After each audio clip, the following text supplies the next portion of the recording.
Monsieur le chef de la délégation du Burkina Faso, Monsieur le chef de la délégation de la République du Niger, Excellences, Mesdames et Messieurs les ambassadeurs du Burkina Faso, du Mali et du Niger, Mesdames et Messieurs les hauts fonctionnaires de la Confédération des États du Sahel, distingués invités, Mesdames et Messieurs.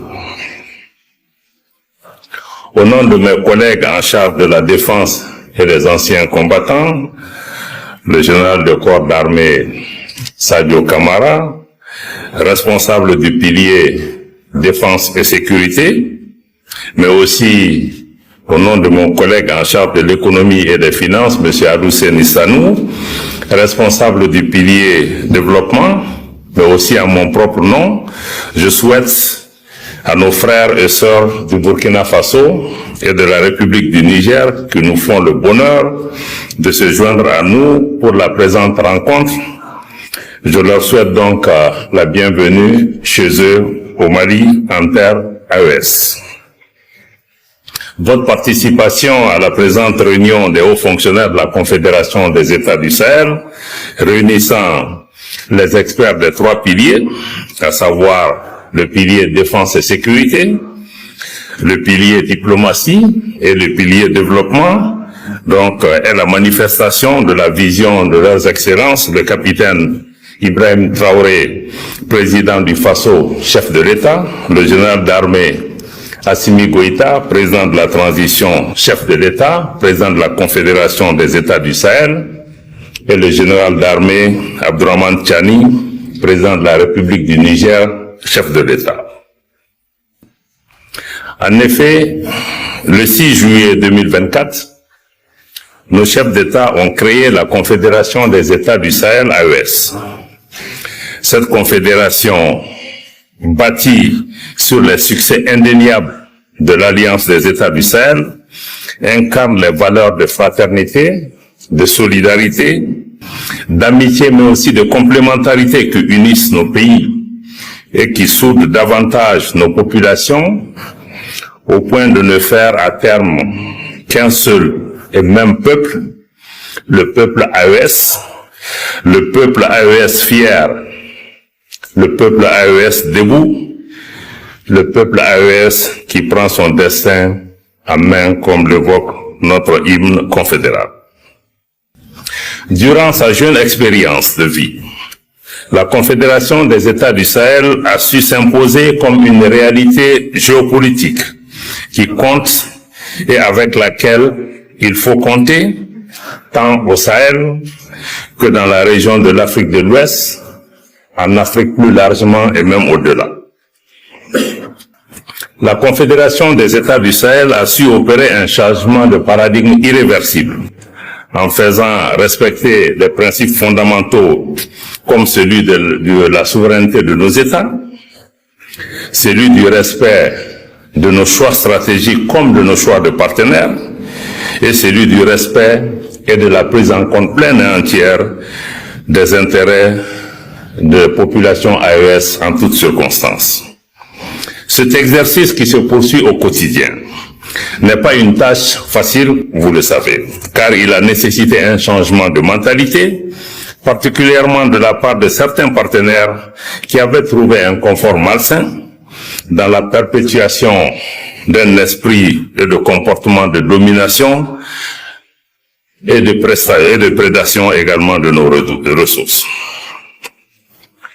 Chers collègues, hauts fonctionnaires, vous avez joué une part importante dans cet effort commun qui a réussi à faire respecter progressivement notre organisation, nos pays, notre confédération du moins, nos pays et nos peuples.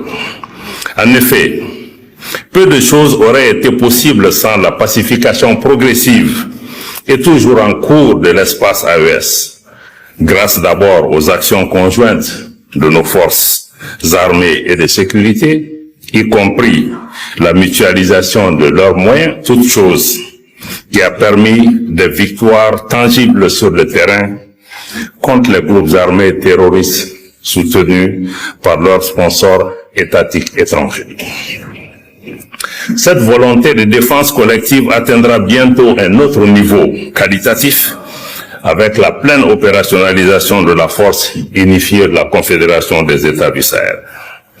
Dans le même ordre d'idées, la Confédération parle désormais d'une seule voix. Mieux, elle parle de plus en plus d'une seule voix, une voix forte. Lors des forats internationaux, tant nous avons réussi ensemble à faire de l'harmonisation et de la coordination de nos positions, notre action diplomatique aujourd'hui est une réalité qui s'encore consolide de jour en jour. Dans le domaine du développement, des pas de géants ont été franchis pendant ce court laps de temps. Je voudrais en profiter pour reconnaître et saluer des mesures ayant permis la mobilisation des ressources confédérales et la mise en place des structures de gouvernance pour la gestion des dites ressources et le financement des projets structurants de développement dans notre confédération. Et nos chefs d'État auront l'occasion dans ce cadre de poser un pas extrêmement important en dotant notre confédération d'une banque d'investissement et de développement. Pendant que les trois piliers réalisent les objectifs qui leur ont été assignés par le Collège des chefs d'État, la communication transversale, mais aussi la mobilisation confédérale ont également œuvré à donner une image et une incarnation de la Confédération des États du Sahel, notamment à travers des identifiants visuels, à travers également un logo, un drapeau, une devise et un hymne de la Confédération. Mieux, aujourd'hui, les populations de la Confédération des États du Sahel sont pleinement conscients et engagés pour contrer aussi l'autre front de la communication qui est la guerre informationnelle qui est imposée à nos pays et contre laquelle, fort heureusement, nos populations ont compris les enjeux. Ils ne laissent plus manipuler. Mieux, nos États aussi se dotent de moyens pour pouvoir nous-mêmes conter notre histoire, partager notre vision, donner notre propre version de nos informations, parler à nos populations dans nos langues, partager l'ambition, la vision de nos chefs d'État et faire en sorte que nous puissions nous réapproprier encore cet espace qui est extrêmement important aujourd'hui, qui est celui de la guerre cognitive. Comme le point, parce que nous sommes passés à une autre phase, nous ne sommes pas dans la communication, même la désinformation, c'est la guerre cognitive. Et la guerre cognitive, comme nous le savons tous, vise aujourd'hui à prendre le contrôle du mental et de l'esprit de nos populations pour pouvoir éventuellement en faire des armes qu'on va retourner contre nos propres pays. Je crois que ça, c'est une dimension extrêmement importante que nous sommes en train de travailler aujourd'hui à pouvoir contrer. Excellences, Mesdames et Messieurs, la présente réunion se tient également au confluent d'actes importants qui ont été posés depuis le mois de juillet 2024, date fondatrice de notre confédération. Nous avons collectivement la responsabilité d'évaluer sans complaisance et bien au contraire avec toute la rigueur nécessaire le chemin parcouru, les défis rencontrés, les éventuelles insuffisances à prendre en charge dans le cadre de la feuille de route tracée par le Collège des chefs d'État et de gouvernement. Je le rappelle encore une fois, la feuille de route sur laquelle nous travaillons n'est pas la feuille de route de la présidence malienne, mais il s'agit de la feuille de route adoptée par le Collège des chefs d'État. Donc c'est une œuvre collective. Le Mali aura fait sa petite partition dedans. D'autres pays prendront le train pour pouvoir l'amener à d'autres horizons, mais il s'agit d'une œuvre collective que nous menons aux côtés de nos chefs d'État. À cet égard, vous aurez 4 jours durant à examiner le projet de rapport qui a été élaboré à cet effet, ainsi que le projet de rapport relatif aux discussions entre la Confédération des États du Sahel et la CEDEAO, dialogue qui doit se faire dans le cadre d'un engagement d'entité à entité pour pouvoir prendre en charge les préoccupations de l'ensemble des populations vivant dans cet espace qu'on appelle l'Afrique de l'Ouest. Ce temps vous sera également nécessaire pour examiner le projet d'instruments juridiques relatifs à la poursuite de l'opérationnalisation de la Confédération AES. Votre réunion se tient par ailleurs dans le cadre de la préparation de la toute première session confédérale du Conseil des ministres, prévue le 20 et 21 décembre 2025. Comme nous le savons, dans le cadre de la Confédération, le Conseil des ministres, la session confédérale du Conseil des ministres sera présidée par le président de la Confédération conformément au traité fondateur. La pluralité des profils réunis ici, chacun maîtrisant son domaine de compétences, est un atout à capitaliser dans votre démarche de mutualisation des énergies, des intelligences, des compétences, des ressources, mais aussi des capacités. Je vous invite donc, durant vos travaux, à renforcer, comme vous l'avez fait et comme vous l'avez toujours commencé, les échanges dans un climat de fraternité, un climat de convivialité, un climat d'amitié, de respect, de responsabilité et de collégialité. J'allais pouvoir ajouter, conformément à l'esprit de solidarité qui anime la Confédération des États du Sahel, nous sommes certes 3 pays, mais nous constituons un seul peuple, nous constituons une seule équipe et nous travaillons pour pouvoir gagner en équipe. Donc, dans notre confédération, il n'est pas question que l'un joue contre l'autre parce que c'est la même équipe. Donc, on a des différents talents, comme dans le football, à un moment donné, qui peuvent être appelés à contribuer à l'œuvre, mais c'est une seule équipe, une seule vision, un seul peuple pour réaliser un seul objectif. Sans plus tarder, et convaincu de la qualité de vos délibérations à venir, je déclare ouvert les travaux de la réunion des hauts fonctionnaires préparatoires à la première session confédérale du Conseil des ministres. Merci infiniment de votre attention. Dans un contexte régional marqué par une volonté renouvelée de coopération et de structuration institutionnelle, la prise de parole d'Abdoulaye Diop s'inscrit comme un moment de clarification et de pédagogie stratégique autour de la Confédération des États du Sahel. Son intervention, prononcée dans un cadre officiel réunissant les hauts responsables du Burkina Faso, du Mali et du Niger, met en lumière une dynamique collective fondée sur la concertation, la complémentarité et la recherche d'une efficacité partagée. Dès les premières minutes, le ton se veut posé, respectueux et inclusif, créant un climat propice à l'écoute et à la compréhension mutuelle, tant pour les acteurs institutionnels que pour les partenaires attentifs à l'évolution de l'espace sahélien. La vision exposée repose sur une lecture structurée de l'histoire récente de la région. La création de la Confédération des États du Sahel, le 6 juillet 2024, est présentée comme l'aboutissement d'un processus progressif, nourri par les expériences antérieures de coordination entre les États membres. Abdoulaye Diop insiste sur le caractère évolutif de cette construction, soulignant qu'elle ne procède pas d'une rupture, mais d'une continuité maîtrisée visant à renforcer la cohérence des politiques publiques. Cette approche graduelle permet de mieux comprendre la philosophie confédérale, bâtir une organisation capable d'articuler les priorités nationales avec une vision commune, sans effacer les spécificités propres à chaque État. L'un des aspects centraux de son propos réside dans la mise en avant des valeurs fondatrices de la Confédération. La solidarité, la fraternité et la complémentarité sont évoqués non comme de simples principes déclaratifs, mais comme des leviers concrets d'action collective. À travers ces valeurs, la Confédération ambitionne de renforcer le lien entre les populations et les institutions, en favorisant une gouvernance plus lisible et plus proche des réalités locales. Cette orientation confère à la coopération régionale une dimension humaine et culturelle, rappelant que les dynamiques institutionnelles gagnent en efficacité lorsqu'elles s'appuient sur un socle social partagé.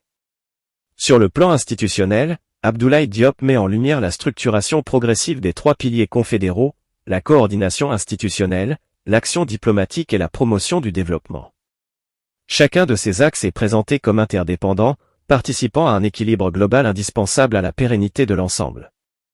La coordination entre administrations nationales, soutenue par des mécanismes communs de gouvernance, apparaît ainsi comme un facteur clé pour harmoniser les décisions et améliorer la lisibilité des actions engagées. Cette harmonisation, loin de limiter l'autonomie des États, vise au contraire à renforcer leur capacité collective à agir de manière cohérente sur la scène régionale et internationale. L'intervention souligne également l'importance du dialogue avec les partenaires extérieurs. Abdoulaye Diop insiste sur la nécessité d'un échange équilibré, fondé sur le respect mutuel et la prise en compte des priorités définies par les États membres. Cette posture vise à instaurer des relations partenariales plus transparentes et mieux alignées avec les attentes des populations. Dans cette perspective, la Confédération se positionne comme un interlocuteur structuré, capable de formuler une vision claire et de défendre des orientations communes dans les enceintes de concertation régionale et internationale. La dimension historique occupe une place subtile mais essentielle dans le discours. En rappelant les étapes successives qui ont conduit à la création de la Confédération, Abdoulaye Diop invite à une lecture de long terme des dynamiques sahéliennes. Cette profondeur historique permet de relativiser les défis actuels et de souligner la capacité d'adaptation des sociétés concernées. Elle offre également un cadre d'analyse pour comprendre les choix stratégiques opérés aujourd'hui, en les inscrivant dans une trajectoire de construction progressive plutôt que dans une logique de réaction immédiate. L'analyse des avancées réalisées met en évidence la montée en puissance d'une action collective structurée. Les mécanismes de concertation mis en place favorisent une meilleure coordination des positions et une mutualisation des compétences. Cette dynamique contribue à renforcer la crédibilité de la Confédération et à consolider son rôle dans l'espace ouest-africain. L'accent mis sur la transparence et la responsabilité institutionnelle reflète une volonté de bâtir des outils durables, capables de soutenir des projets structurants au bénéfice des populations. Abdoulaye Diop accorde également une attention particulière à la question du développement, présentée comme un pilier central de la vision confédérale. La mobilisation de ressources communes et la création d'instruments de financement adaptés témoignent d'une ambition de long terme. Il s'agit de poser les bases d'une croissance partagée, en soutenant des initiatives structurantes dans des domaines clés tels que les infrastructures, l'éducation et l'intégration économique. Cette orientation souligne que la coopération régionale ne se limite pas à une coordination politique, mais vise également à améliorer concrètement les conditions de vie des citoyens. Un autre élément marquant de l'intervention concerne la communication institutionnelle. Abdoulaye Diop met en avant l'importance de construire une narration collective, fondée sur des éléments symboliques communs tels que les identifiants visuels, les références culturelles et les canaux d'information adaptés aux réalités locales. Cette démarche vise à renforcer le sentiment d'appartenance et à favoriser une meilleure compréhension des enjeux confédéraux par les populations. En donnant une place centrale à la pédagogie et à la transmission, la Confédération cherche à instaurer un lien de confiance durable entre les institutions et les citoyens. L'approche adoptée met également l'accent sur la responsabilité collective des acteurs impliqués. Les hauts fonctionnaires réunis sont invités à évaluer avec rigueur le chemin parcouru, à identifier les axes d'amélioration et à proposer des ajustements constructifs. Cette culture de l'évaluation continue s'inscrit dans une logique de bonne gouvernance, essentielle pour garantir la crédibilité et l'efficacité des actions d'entreprise. Elle reflète une volonté de progrès constant, fondée sur l'apprentissage et l'adaptation. Sur le plan régional, la Confédération des États du Sahel se présente comme un espace de concertation ouvert, prêt à dialoguer avec les organisations voisines et les partenaires internationaux. Abdoulaye Diop souligne l'importance d'un engagement d'entité à entité, permettant de traiter les préoccupations communes dans un esprit de respect et de complémentarité. Cette posture favorise une intégration régionale apaisée et constructive, en cohérence avec les aspirations des populations de l'Afrique de l'Ouest. La vision exposée met en lumière une conception inclusive de la coopération, où chaque État apporte ses compétences et ses ressources au service d'un projet commun. La métaphore de l'équipe, évoquée pour illustrer cette dynamique, rappelle que la diversité des talents constitue une richesse lorsqu'elle est mise au service d'un objectif partagé. Cette image, accessible et parlante, renforce la dimension pédagogique du discours et contribue à ancrer la vision confédérale dans l'imaginaire collectif. En filigrane, l'intervention d'Abdoulaye Diop invite à une réflexion plus large sur l'avenir de la coopération africaine. Elle suggère que les modèles institutionnels gagnent à être conçus à partir des réalités locales, tout en restant ouverts aux échanges internationaux. Cette approche équilibrée offre des perspectives intéressantes pour d'autres régions du continent, confrontées à des enjeux similaires de coordination et de développement. La conclusion du propos se veut résolument tournée vers l'avenir. Abdoulaye Diop exprime sa confiance dans la capacité collective des États membres à poursuivre cette œuvre commune, en s'appuyant sur les acquis et en consolidant les mécanismes existants. L'accent mis sur la continuité institutionnelle et la responsabilité partagée traduit une vision de long terme, où la coopération régionale devient un vecteur de stabilité et de progrès durable. Au-delà de l'analyse des propos, cette intervention résonne comme un appel à l'engagement constructif de l'ensemble des acteurs concernés. Elle rappelle que la réussite d'un projet confédéral repose autant sur la qualité des institutions que sur l'adhésion des populations. En ce sens, la Confédération des États du Sahel apparaît comme un laboratoire de coopération régionale, porteur d'enseignements précieux pour l'avenir du continent. L'espoir qui se dégage de cette vision repose sur la conviction que l'unité, lorsqu'elle est fondée sur le respect et la concertation, constitue une force durable. À travers cette démarche, les États membres affirment leur volonté de construire ensemble un avenir plus harmonieux, en mettant en commun leurs expériences et leurs aspirations. Comme le rappelle un proverbe africain, « Seul, on va plus vite, ensemble, on va plus loin ». Cette sagesse illustre parfaitement l'esprit qui anime la Confédération des États du Sahel et l'horizon qu'elle se donne au service des générations futures.